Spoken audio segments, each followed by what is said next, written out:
charge the duty upon by which I am about to enter. सदस्यों निर्वाचिता अस्मि अहं सत्यनिष्ठया प्रतिज्ञां करोमि यत् अहं विधिना स्थापितं भारतस्य संविधानं प्रति यथार्थं विश्वासं निष्ठां च धारयिष्यामि। देशस्य सार्वभौमत्वे अखण्डतायां च अचूर्णं भविष्यामि एवं यत् ग्रहीतुं प्रवृत्तः तस्य कर्तव्यानां श्रद्धापूर्वकं निर्वहनं करिष्यामि। संसद सदस्य निर्वाचित हुई संविधान प्रति मोय प्रखर विश्वास आरु प्रतिष्ठा बहाल करी प्रखरसार भ्रमतो आरु अखंडता रखो करी मोय ग्रहण करी बोले विस्तारे उपलब्ध हो।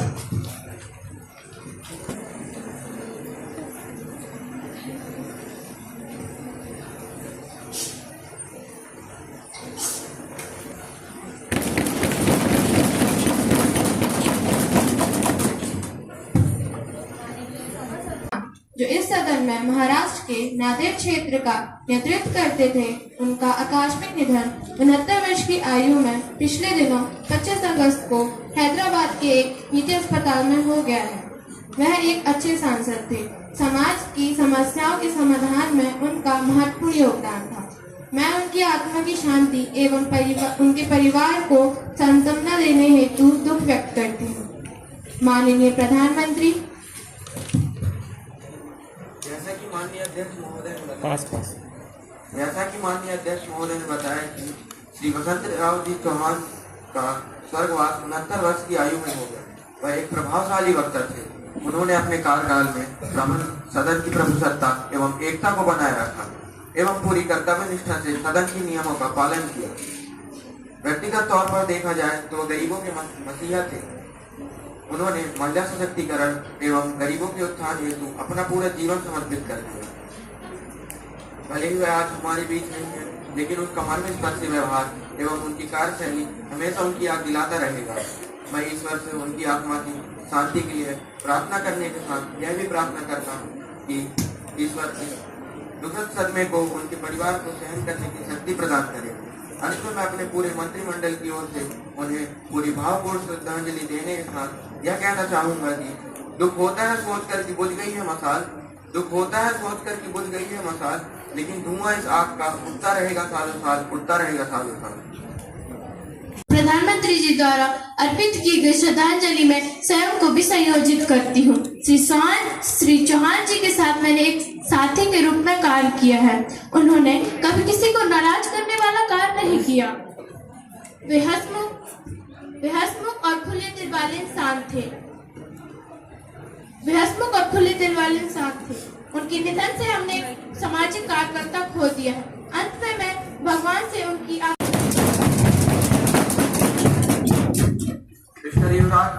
मिनिस्टर ऑफ कल्चर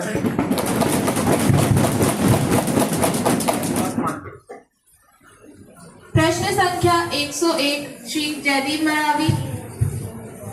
माननीय अध्यक्ष महोदय फूल थे, इन्होंने कांटा बना दिया और उन्हीं से कहते हैं चुभना छोड़ दें। महोदय, हमारे देश की आबादी का एक बड़ा हिस्सा नशे की लत में जा रहा है, विशेष रूप से युवा, जिनके ऊपर हमारे देश की अहम जिम्मेदारी है। माननीय समाज कल्याण एवं सशक्तिकरण मंत्री क्या बताने कृपा करेंगे कि पहला, देश में नशे की खेप कहां से आती है? दूसरा, नशे से कौन सा वर्ग सबसे अधिक प्रभावित हुआ है? तीसरा, सरकार नशे की लत को रोकने के लिए क्या उपाय कर रही है? धन्यवाद महोदय। माननीय समाज कल्याण एवं सशक्तिकरण मंत्री।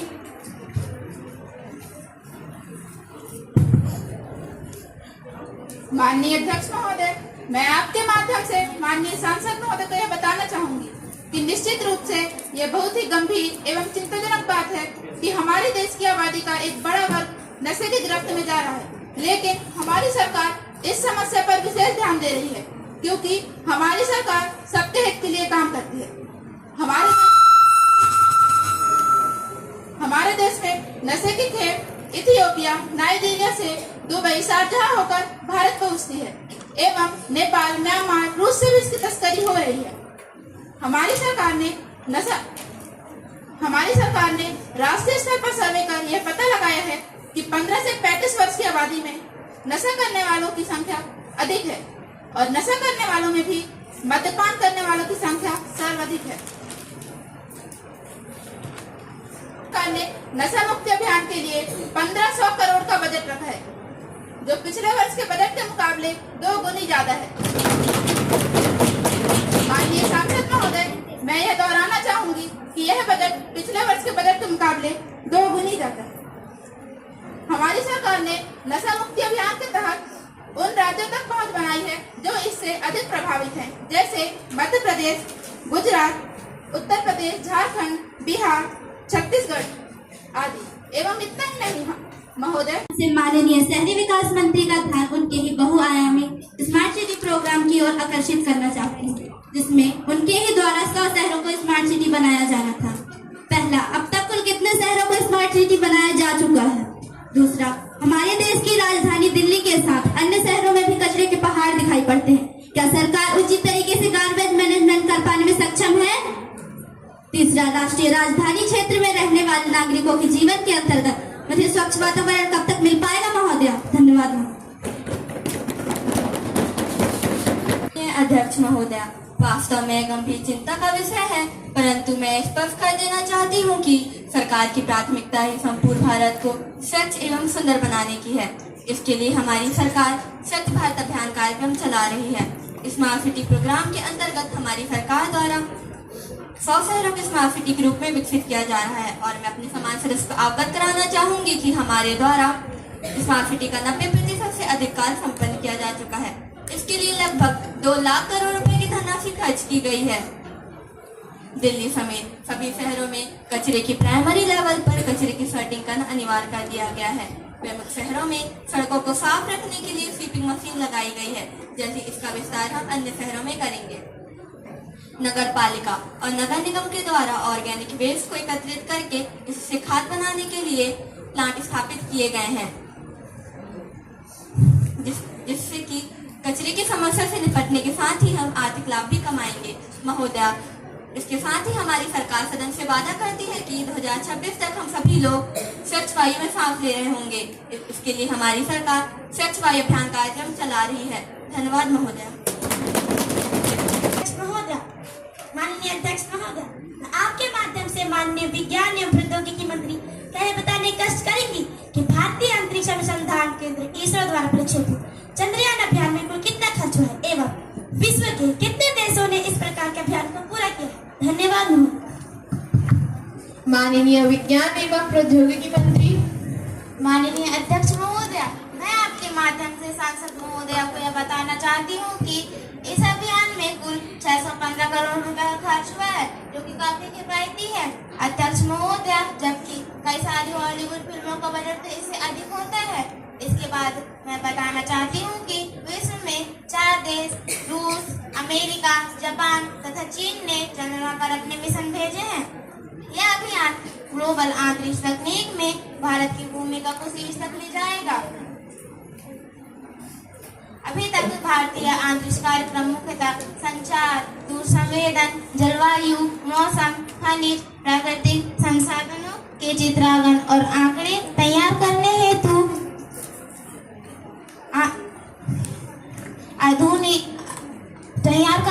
अत्याधुनिक उपग्रह को अंतरिक्ष में भेजने तक ही केंद्रित रहा है और इससे भारत को काफी फायदा भी पहुंचा है। निसंदेह चंद्रयान मिशन अंतरिक्ष जगत में संजीदा खिलाड़ी के रूप में स्थिति को सुदृढ़ करने में भारत को अवसर प्रदान करेगा। धन्यवाद महोदया। माननीय अध्यक्ष महोदया, मैं आपके माध्यम से माननीय रेल मंत्री जी से यह पूछना चाहती हूँ कि अभी कुछ महीने पहले असम, उड़ीसा, उत्तर प्रदेश और पश्चिम बंगाल में भीषण रेल दुर्घटनाएं हो रही हैं, जिसमें जानल माल की काफी क्षति हुई है। साथ ही हमारी अर्थव्यवस्था गंभीर रूप से प्रभावित है। पहला, आखिर लगातार हो रही इन रेल दुर्घटनाओं का जिम्मेदार कौन है? दूसरा, सरकार इन रेल दुर्घटनाओं को रोकने के लिए क्या कदम उठा रही है? धन्यवाद महोदया। माननीय रेल मंत्री। माननीय अध्यक्ष महोदया, मैं आपके माध्यम से माननीय सांसद महोदया को ये बताना चाहती हूँ कि मैं व्यक्तिगत रूप से इस रेल दुर्घटना से बहुत दुखी हूँ।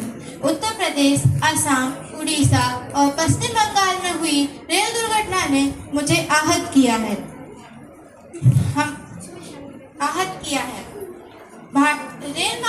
रेल मंत्री होने के नाते मैं इसकी जिम्मेदारी लेती हूँ। हमारी रिपोर्ट के अनुसार यह दुर्घटना मानवीय भूल और तकनीकी खराबी का परिणाम है। इस घटना में मारे गए लोगों के परिवार को तत्कालिक सहायता के रूप में 5 लाख और घायल हुए लोगों के परिवार को 2 लाख की आर्थिक मदद दी है। भारतीय रेल मानवीय भूल से होने वाले हादसों पर लगाम लगाने के लिए एंटी कोलिजन डिवाइस लगा रही है। महोदया, दरअसल एंटी कोलिजन डिवाइस एक ऐसा वार्निंग सिस्टम है जो एक ही ट्रैक में ट्रेनों के आमने सामने आने पर तुरंत एक्टिव हो जाता है और इंजन का अलार्म बजने लगता है। इससे ट्रेन हादसों को रोका जा सकता है।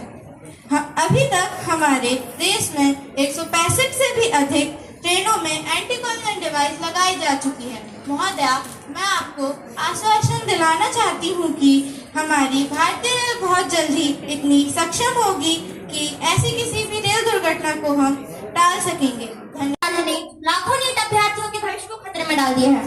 क्या माननीय शिक्षा मंत्री बताने की कृपा करेंगी? पहला, इस नीट घोटाले के लिए जिम्मेदार कौन है तथा इसमें शामिल व्यक्तियों के ऊपर क्या कार्यवाही की जा रही है? दूसरा, भविष्य में इस प्रकार की घटना को रोकने के लिए सरकार क्या कदम उठा रही है? धन्यवाद महोदया।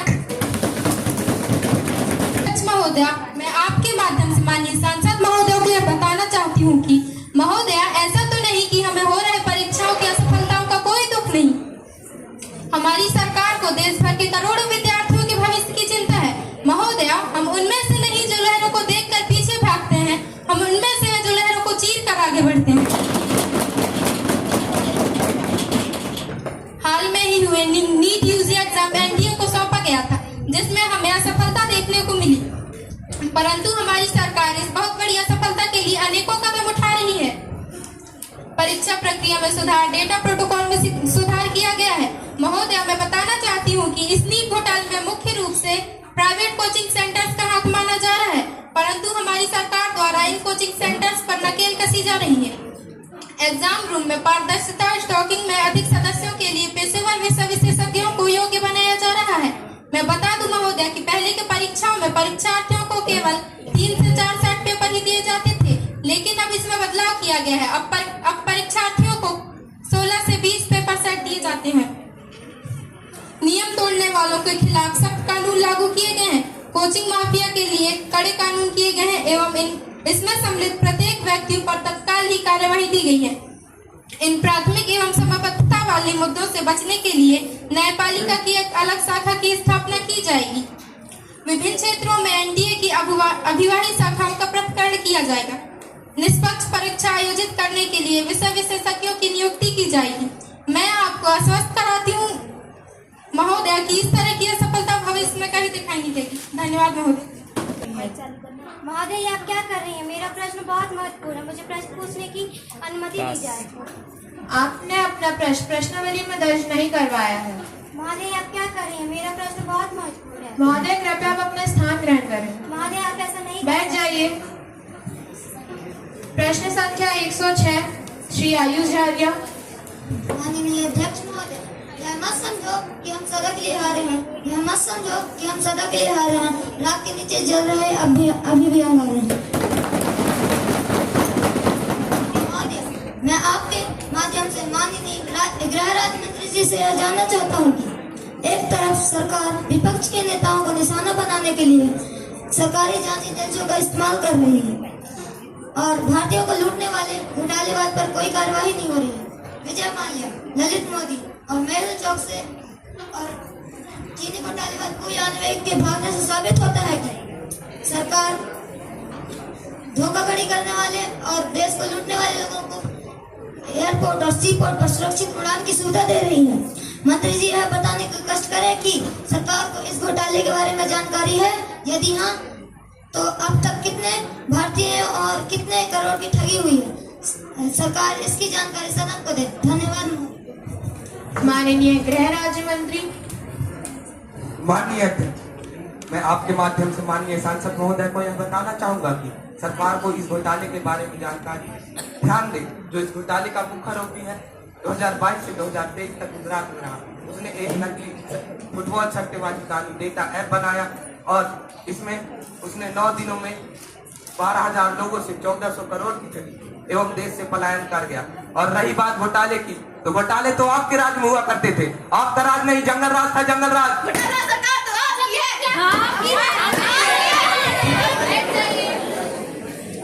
महोदया, भले ही चीनी घोटालेबाज देश से पलायन कर चुका है, पर मैं सदन को आश्वस्त कराना चाहूंगा कि भले ही इसके लिए नया कानून बनाना पड़े या चीन की सरकार के साथ समझौता करना पड़े, हम घोटालेबाज को सजा दिलवाने के लिए हर एक संभव कोशिश करेंगे।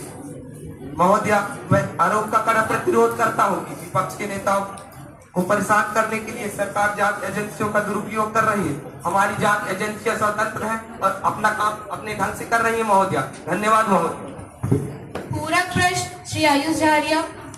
अध्यक्ष महोदय, चीनी घोटालेबाज पाकिस्तान से सटे संवेदनशील इलाके में रहे, इससे हमारी सुरक्षा पर सवाल उठता है।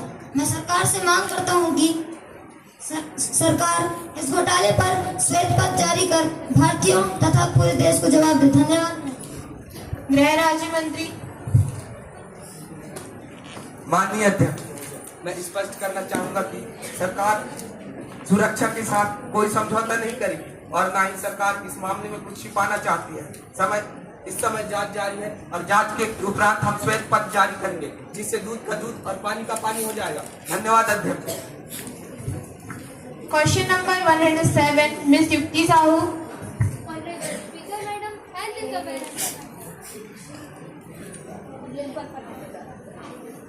Honorable Speaker, Madam, health is a wealth means our health is the biggest asset of any human being, and it is the responsibility of the government to ensure the health and well-being of its citizens. Currently, monkeypox case is spreading around the world, and WHO has been declared, and it is a global health emergency. I would like to inquire from the Honorable Health and Family Welfare Minister to award this deadly disease, whether the ruling government is aware this deadly disease. If yes, then what kind of the preparation has been launched and implementation for treatment and safety of the citizens? Kindly provide us detailed implementation and action to be taken by the ruling government. Thank you, Speaker Madam. Honorable Health and Family Welfare Minister. Honorable Speaker Madam, in your guidance, I would like to bring attention to my fellow members that our government is pretty much aware and well prepared to fight against this deadly disease, monkeypox. WHO has recently announced monkeypox as a global health emergency after the first patient found in Pakistan who visited Saudi Arabia affected by this new variant of monkeypox. This new variant of monkeypox is spreading around in many African countries, including Congo. In this year of 2023, 14,000 people are affected by this new variant of same horrible disease. Luckily, no such case found in India. But in the past of 2023, such cases had not been found. 4 cases had been registered. Monkeypox is a viral disease like chickenpox. It can also affect monkeys.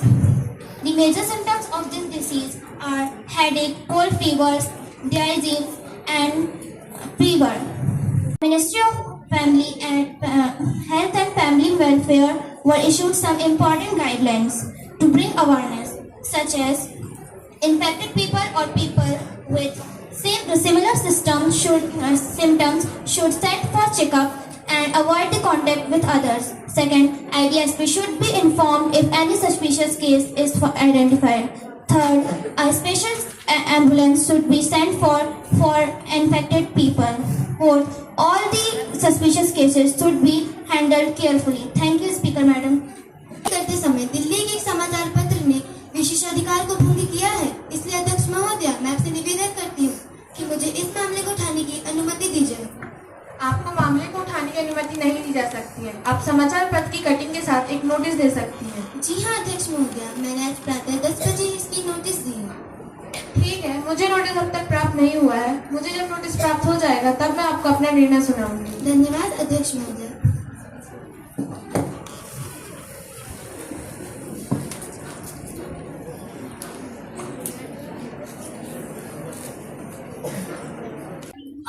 Arunachal Pradesh, Uttar Pradesh, Bihar एवं छत्तीसगढ़ में आई बाढ़ तथा केंद्र द्वारा इन राज्यों को दी गई राशि की ओर मैं माननीय आपदा नियोजन मंत्री का ध्यान आकर्षित करना चाहूंगी। महोदय, उत्तर प्रदेश, छत्तीसगढ़, बिहार, असम और अरुणाचल प्रदेश में हर साल बाढ़ आती है। ऐसे में मैं महसूस करती हूँ कि इन राज्यों को पर्याप्त सहायता दी जाए जिससे वह अपने मुश्किल समय में एक दूसरे के साथ सामंजस्य का वातावरण बना सके।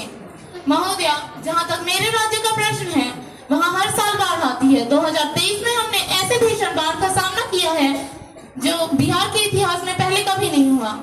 इसमें कुल 16 जिले प्रभावित हुए तथा 9 लाख लोग बेघर हो गए। ऐसी मुसीबत मैंने आज तक कभी नहीं देखी। हमारे मुख्यमंत्री द्वारा बार बार धनराशि की मांग की गई, लेकिन मंत्री महोदया ने इस पर कोई ध्यान नहीं दिया। शायद महोदया ने सोचा होगा कि बिहार के लोगों को पर्याप्त सहायता की आवश्यकता नहीं है, क्योंकि बिहार के लोगों को तो कष्टों की सहने की आदत है ना। मैं संबंधित मंत्री से जानना चाहूंगी कि आपके द्वारा जो 500 करोड़ की तत्काल राशि भेजी जाने वाली थी, उसके लिए सरकार ने क्या कदम उठाए हैं। धन्यवाद। सुश्री दिव्या। श्रीमान, मैं मंत्री महोदय का ध्यान एक भिन्न राज्य असम की ओर आकर्षित करना चाहती हूँ। केंद्रीय कोष में विभिन्न राज्यों से जमा की जाने वाली राशि में असम राज्य की भी अपनी भागीदारी रहती है, लेकिन हमें पर्याप्त राशि नहीं मिल पा रही है। नवीनतम सूचना के आधार पर बाढ़ की स्थिति गंभीर होती जा रही है। बाढ़ से पूर्वी असम के 7 जिले गंभीर रूप से प्रभावित हैं। बाढ़ का पानी कई जिलों मुख्यालयों में प्रवेश कर चुका है। इस बीच टापू जिलों मुख्यालयों में सहायता सामग्री ले जा रही नाव के डूब जाने से उसमें सवार सभी 16 व्यक्तियों की मृत्यु। इस प्रकार बाढ़ से मरने वालों की संख्या बढ़कर 127 हो गई है।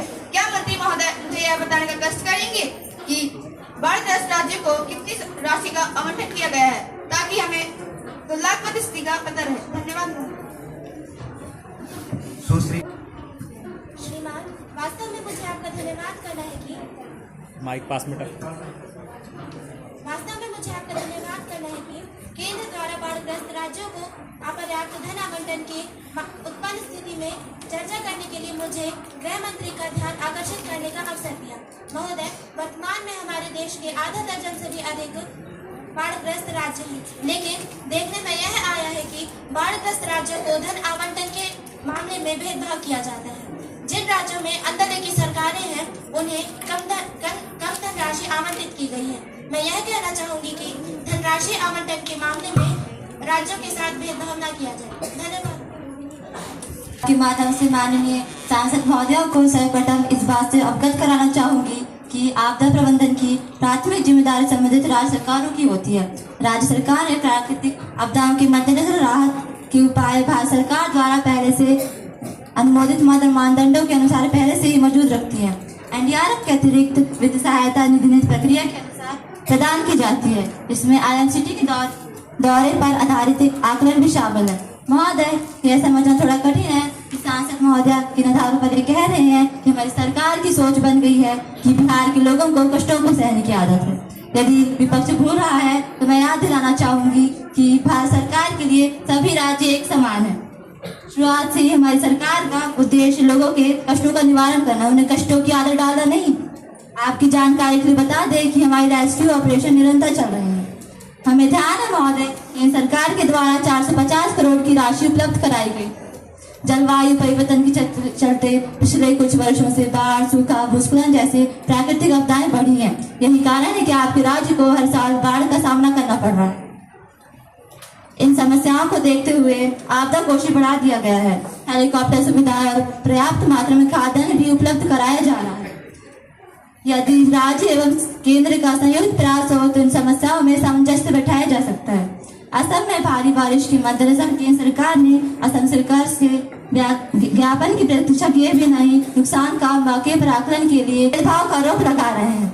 आशा करते हैं इतना ब्यौरा देने के बाद सांसद महोदयों को विश्वास हो गया होगा कि हमारी सरकार द्वारा किसी भी राज्य को राशि उपलब्ध कराने में किसी प्रकार का भेदभाव नहीं है। धन्यवाद महोदय।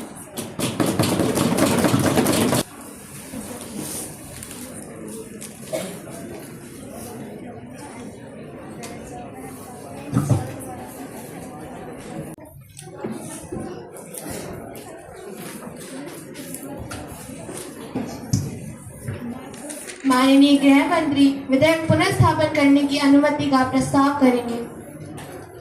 माननीय अध्यक्ष महोदय, मैं साइबर अपराध और नियंत्रण रोकथाम विधेयक 2025 को पुनः स्थापित करने का प्रस्ताव करती हूँ। धन्यवाद महोदय। विधेयक पुनर्स्थापित करने की अनुमति दी जाए। जो इसके पक्ष में है कृपया हाँ कहें। जो इसके विपक्ष में है कृपया नहीं कहें। नहीं। मेरे विचार से हाँ का बहुमत है, हाँ का बहुमत है, हाँ का बहुमत है। अतः विधेयक पुनर्स्थापित करने की अनुमति दी जाती है। सुश्री आस्था। माननीय अध्यक्ष महोदय, में साइबर अपराधों को रोकने के लिए बहुत सारे नियम बन चुके हैं। आज हमें उन नियमों को अच्छे तरीके से पालन करने की आवश्यकता और उन पर कड़ी कार्यवाही करने की जरूरत है, ना कि नए नियम बनाने की। अतः मैं इस विधेयक का विरोध करती हूँ। धन्यवाद महोदय। श्री शिवांश। माननीय अध्यक्ष महोदय, जहाँ तक मैं समझता हूँ इस साइबर अपराध रोकथाम नियम से यह निश्चित होता है, निश्चित रूप से हमें साइबर अपराध को रोकने में मदद मिलेगी, क्योंकि इस विधेयक में साइबर अपराध को भलीभांति परिभाषित किया गया है।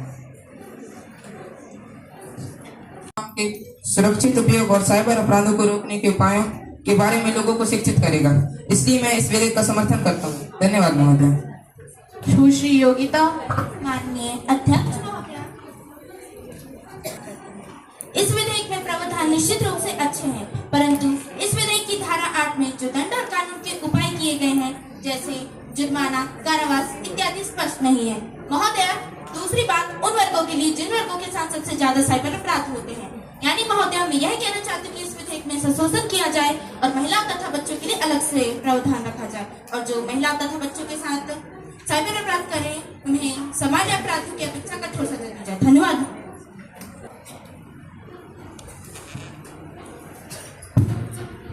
माननीय अध्यक्ष महोदय, साइबर अपराध को रोकने के लिए माननीय मंत्री जी के द्वारा जो विधेयक लाए गए हैं, मैं इसका समर्थन करती हूँ। जहाँ तक कि सांसद महोदय के प्रति का प्रश्न है कि इसमें महिलाओं और बच्चों के लिए अलग से प्रावधान किए गए हैं। महोदय, जहाँ तक कि मैं समझती हूँ कि विधेयक में सभी वर्गों की सुरक्षा के लिए प्रावधान किए गए हैं, इसलिए महिलाओं और बच्चों के लिए कोई अलग से प्रावधान करने की जरूरत नहीं है। धन्यवाद महोदय। 2025 इस विधेयक का शीर्षक अंग बने। जिसके पक्ष में है कृपया हाँ कहें। हाँ। जिसके विपक्ष में है कृपया नहीं कहें। नहीं। मेरे विचार से हाँ का बहुमत है, हाँ का बहुमत है, हाँ का बहुमत है। साइबर अपराध और नियंत्रण रोकथाम विधेयक 2025 इस विधेयक का शीर्षक है। माननीय गृह मंत्री। माननीय अध्यक्ष महोदय, मैं प्रस्ताव करती हूँ कि विधेयक पारित किया जाए। धन्यवाद। माननीय गृह मंत्री द्वारा प्रस्ताव पेश किया गया है कि विधेयक को पारित किया जाए। जिसके पक्ष में है कृपया हाँ कहें। हाँ। जिसके विपक्ष में है कृपया नहीं कहें। नहीं। मेरे विचार से हाँ का बहुमत है, हाँ का बहुमत है, हाँ का बहुमत है। अतः